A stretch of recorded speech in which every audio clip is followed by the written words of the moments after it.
আমি এইখানে দর্শকদের দেখাতে চাইবো শুধুমাত্র মুখে মমতা বন্দ্যোপাধ্যায় সম্পর্ক ছিন্ন করার কথা বলেছিলেন এমনটা নয়। প্রধানমন্ত্রীকে যখন চিঠি লিখেছিলেন সেখানেও একই কথা বলেছিলেন।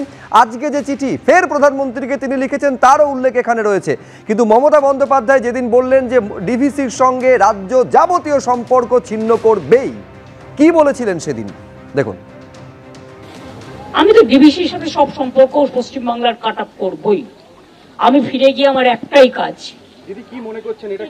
পুরো জল ছাড়া বৃষ্টির জন্য এই বন্যা হয়নি। This is not for rain. Yes, 4-5 days there was a rain, but we can tolerate that. We have so many infrastructure and system, but I cannot tolerate, people cannot tolerate more than 5 lakh cubic water what has been released from DVC and other area. Definitely the negligence from central government, no dredging, no desiltation, years to years. And we are fighting the battle every year. Why Bengal people will fight the battle? They said let the Jharkhand be saved. I said yes, Jharkhand be saved, Bengal must be saved also. আমরাও সিদ্ধান্ত নিয়েছি যেহেতু জল ঢুকছে, এমনকি আমি দেখে এলাম মিদনাপুর যে আপনারাও তো যারা আমার সাথে আসছিলেন ন্যাশনাল হাইওয়েতে জল উঠছে। সুতরাং 3 দিন ঝাড়খণ্ডের বর্ডার বন্ধ থাকবে, সিল থাকবে। Please send this message to Rajeev Kumar DG immediately. 3 দিন বর্ডার থাকবে বন্ধ, তার কারণ গাড়ি ঢুকলে জলে ডুবে যাবে, এটা আমি চাই না। আর ডিভিসির সাথে অল সম্পর্ক আমি তো কাট আপ করবই, because it is too much, it is too much.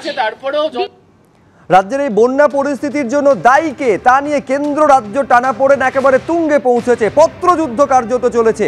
এবার ফের মুখ্যমন্ত্রী মমতা বন্দ্যোপাধ্যায় প্রধানমন্ত্রীকে 4 পাতার চিঠি লিখেছেন, যেখানে কেন্দ্রীয় জলশক্তি মন্ত্রীর দাবিকে সম্পূর্ণ নস্যাৎ করে দিয়েছেন। এই চিঠিতে রাজ্যের সম্মতি নিয়েই ডিভিসি জল ছাড়ে, এই দাবি মানতে পারছি না। সমস্ত গুরুত্বপূর্ণ সিদ্ধান্ত একতরফাভাবে নেয় কেন্দ্রীয় জলশক্তি মন্ত্রক।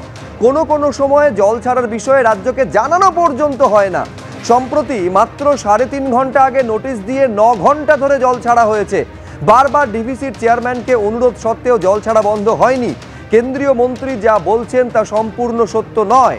গত কয়েকদিন ধরে ডিভিসির জল ছাড়ার প্রসঙ্গ এই চিঠিতে উল্লেখ করেছেন মুখ্যমন্ত্রী।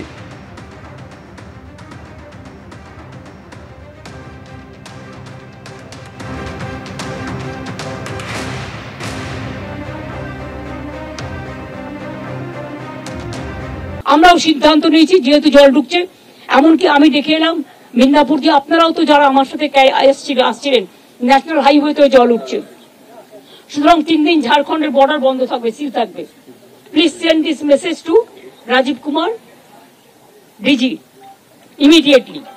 3 দিন বর্ডার থাকবে বন্ধ, তার কারণ গাড়ি ঢুকলে জলে ডুবে যাবে, এটা আমি চাই না।